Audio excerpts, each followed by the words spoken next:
कराची का मेयर किसका होगा? पीपल्स पार्टी ने भी उम्मीद लगा ली। सईद गनी ने कहा, उम्मीद है कराची से कामयाब होकर अपना मेयर लाएंगे।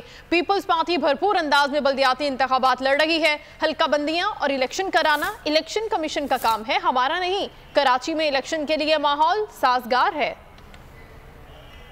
कराची शहर में जो हमारी मुखालिफ सियासी जमातें इंतखाबात में हिस्सा ले रही हैं, इंशाअल्लाह ताला उस दिन ये बात साबित हो जाएगी कि कराची शहर में किस जमात की जो है वो अक्सरियत है। तो पीपल्स पार्टी इस पर भरपूर अंदाज में इंतखाबात में हिस्सा ले रही है और इंशाअल्लाह ताला अल्लाह ने चाहा तो पाकिस्तान पीपल्स पार्टी कराची में अपना मेयर जो है वो ज़रूर लाने में कामयाब हो जाएगी। और मुख्तलिफ जो यूसीज़ हैं उसमें हमारे अहदेदार रैलियाँ भी निकालेंगे और ये तमाम इंतजामात ज़ाहिर इसलिए किए जा रहे हैं कि पाकिस्तान पीपल्स पार्टी कराची में इस वक्त बल्दियाती इलेक्शंस में बहुत संजीदगी से हिस्सा ले रही है कि पाकिस्तान पीपल्स पार्टी ने शायद चंद एक मकामात के अलावा कराची की हर नशिस्त पर जो है अपने उम्मीदवार खड़े किए हैं।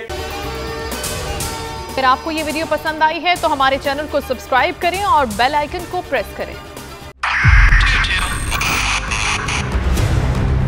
2022 बहुत सारे तोहफे भी देखे गया पाकिस्तान की आवाम को। पाकिस्तान की आवाम को एक तोहफा ये दिया कि आवाम को पता चल गया कि पाकिस्तान का मीडिया क्या है। हक और सच का सफर साल 2022 में बोल रहा नंबर 1। हमने बहुत सारे शोज और ट्रांसमिशंस की, पूरा साल मुसलसल जदोजहद में निकल गया कि ये वोट ऑफ कॉन्फिडेंस के पीछे कौन लोग थे।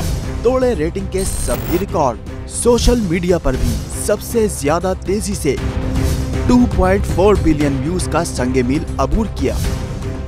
एंकर्स को भी आवाम में सबसे ज्यादा मकबूलियत मिली और सोशल मीडिया पर भी बोल रहा सब पर सब्सक्राइब करें और बेल दबाएं ताकि कोई खबर रह न जाए।